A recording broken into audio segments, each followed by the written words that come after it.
Give me that coffee, show me that coffee, give me the coffee, I want the coffee.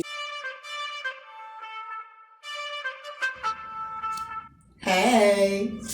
So I went through a mental breakdown very recently.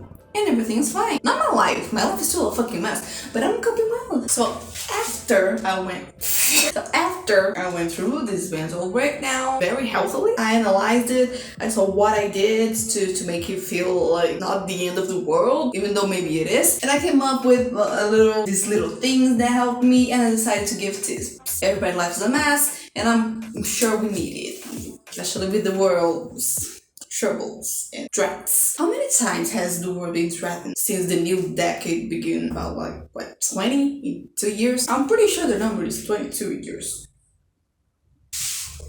Anyhow, so let's do it before the world ends. So before the mental breakdown happens, things that will help avoid the mental breakdown. First of all, therapy. Therapy is good for you to understand your feelings, know where they came from. It's like a mental breakdown is Steven and therapy is Mark.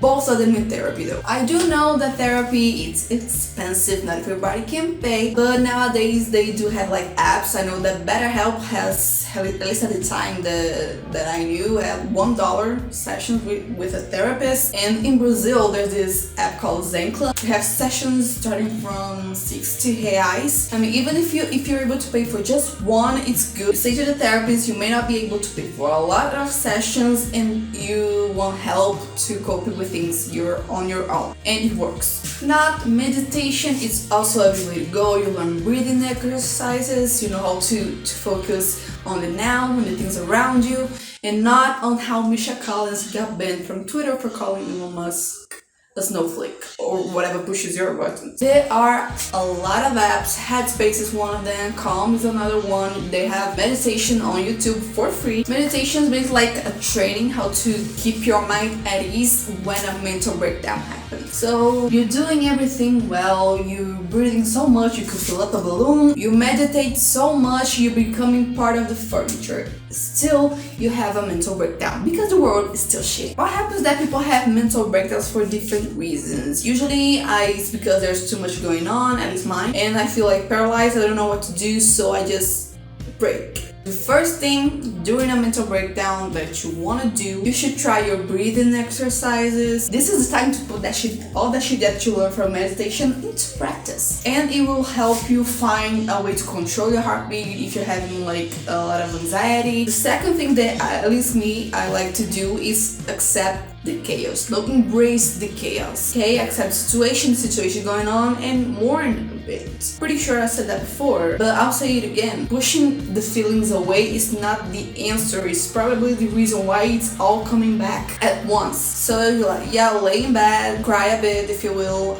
Once I did that last night with my friends, just laid on the floor, kept looking at the sky, crying. My life is a freaking mess. Everything is so done. I'm done with everything. I don't want to do anything anymore. But I allowed myself to feel it. It's not comfortable, but you're supposed to feel it. All human emotions are supposed to be felt.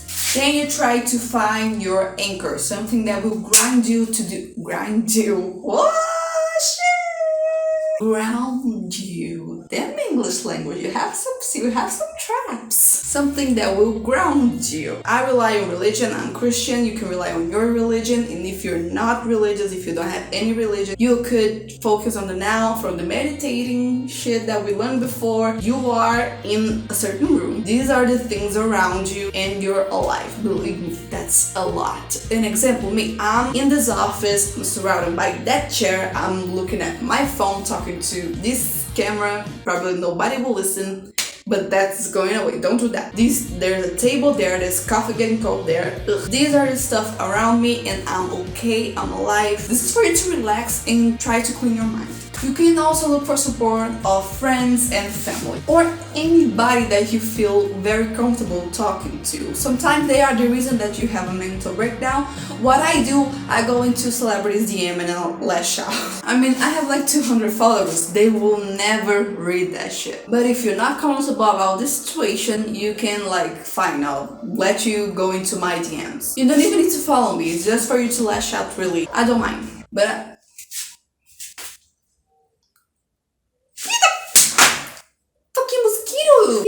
just start late on my phone and think I was gonna get cool with it. Fuck. Anyway, going back to mental health issue. Anyway, I can't guarantee that I will answer. I am not very good with advices. I am good with sarcastic comments. Chandler. There's after your mental breakdown, because it will pass. This is another thing for you to focus, that everything passes. The good stuff, but also the bad stuff that will go away sometime. Well, you find ways to comfort yourself. It could be with music, it could be with comfort food, it could be like a calming beverage like tea. Not caffeine though. Caffeine could like raise your heart and will do you harm. She said, reaching for the coffee, darker than her soul. Basically anything that will make your heart feel hugged, because that I can do. My DMs cannot do that. Self-care, like you could like watching your favorite videos, watching your favorite shows, your favorite movies, things that make you feel better. After you've calmed down, don't dare do this before.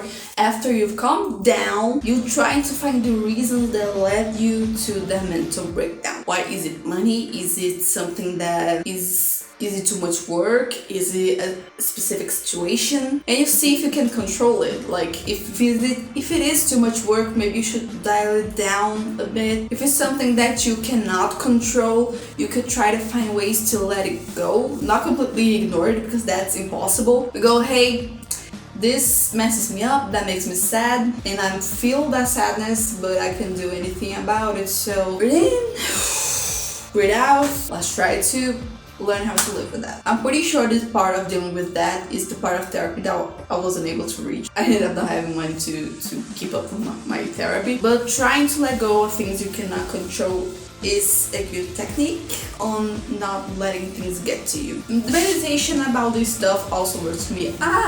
I forgot to talk about Me. Not Me. The mental health app is called Me. At least the icon is Me.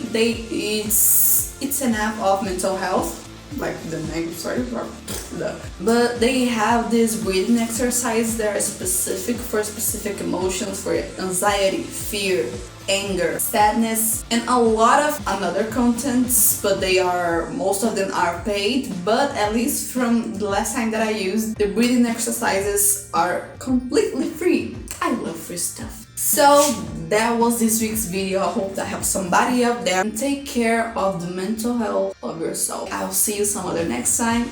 Bye.